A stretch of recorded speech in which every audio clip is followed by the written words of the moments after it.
Obi-Wan has wrapped up all 6 of its episodes for this season, the series, if it does stay a limited series. So, I've already talked about all 6 episodes in spoiler form. If you wanna go check out those videos, you can. So, let's just talk about what I thought about the series as a whole. First off the bat, we gotta talk about the title character, and that's Ewan McGregor as Obi-Wan.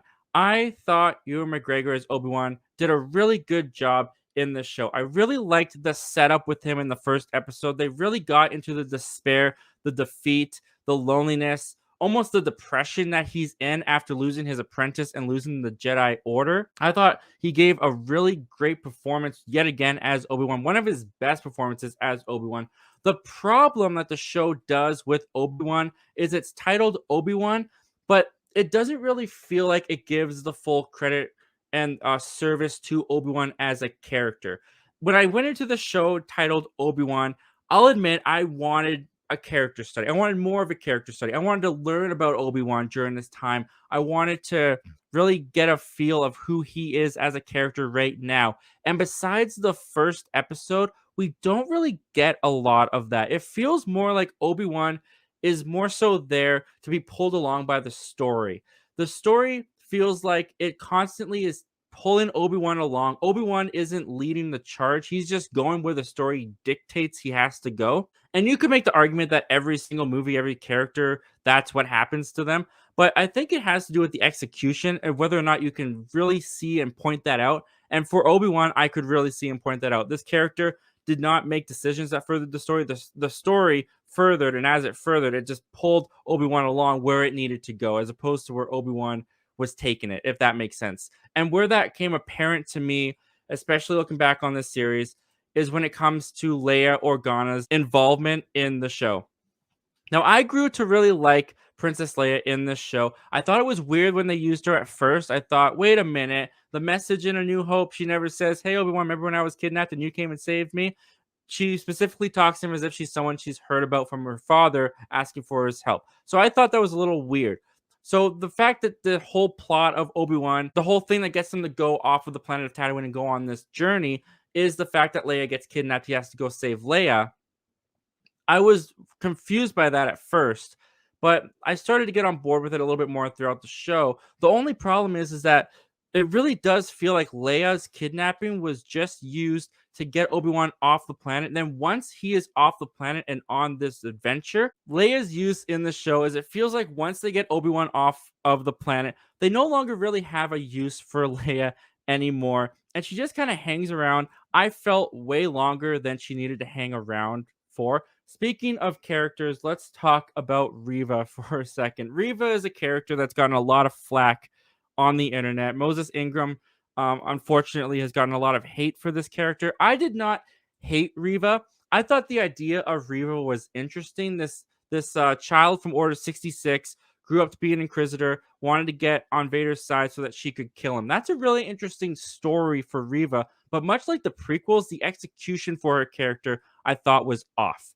I thought that they should have revealed what her true desires were way earlier on in the show than the second to last episode of the show. I felt that was way too late. And her character, because they waited so long to do that, her character feels very rushed in her arc. And ultimately, she feels like she doesn't really have much of a place in this story because, for the most part, Reva, she gets in the way of our conflict that we are all here to see of Obi-Wan and Vader.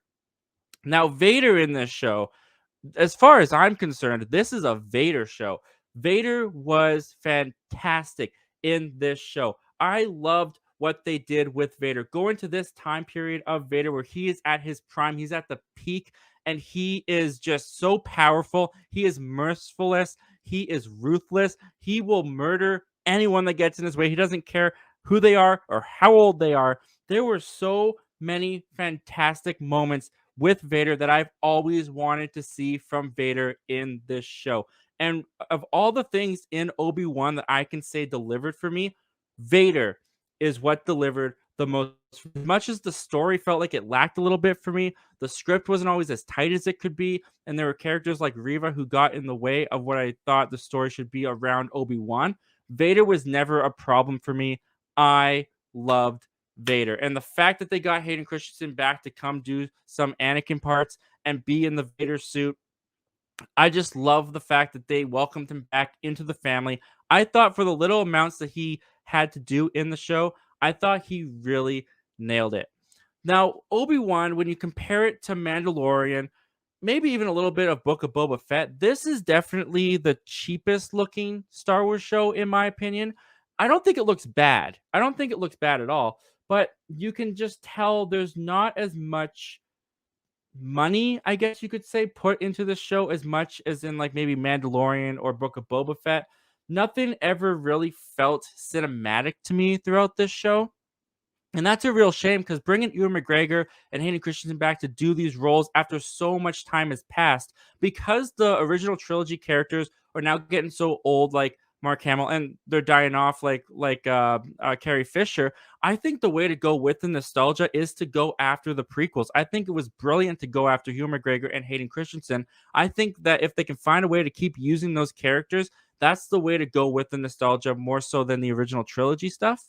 But when it comes to the look of the show, I feel like these actors got a little bit disserviced by the show because they're coming back after all this time. Fans are so excited, and it looked like they got the cheapest Star Wars show out of the bunch, and that was kind of disappointing.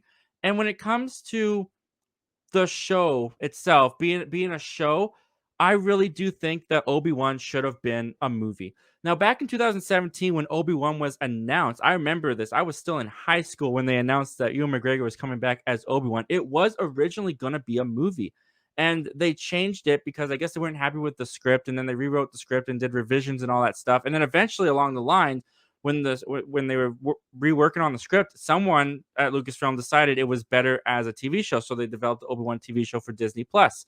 I think that was a mistake. I think the script needed to be tighter. I think it was too loose. I think it left too many open-ended questions. I think they played with canon a little too loosely. I think it messed a little bit with some of the original trilogy stuff.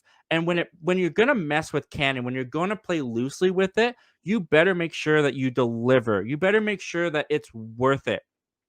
And a lot of things that they did in this show that I felt like kind of either retconned or, was kind of loosey goosey with how the continuity was in the original trilogy.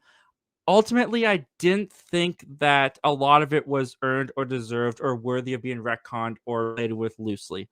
And for that reason, Obi-Wan Kenobi, if you guys watched my most anticipated of 2022 list, this was the number one thing on my list. I was so excited to see this show. I wanted to love it. And in the end, I just kind of liked it. I thought it was all right for the most part. It had some great moments, some real highs.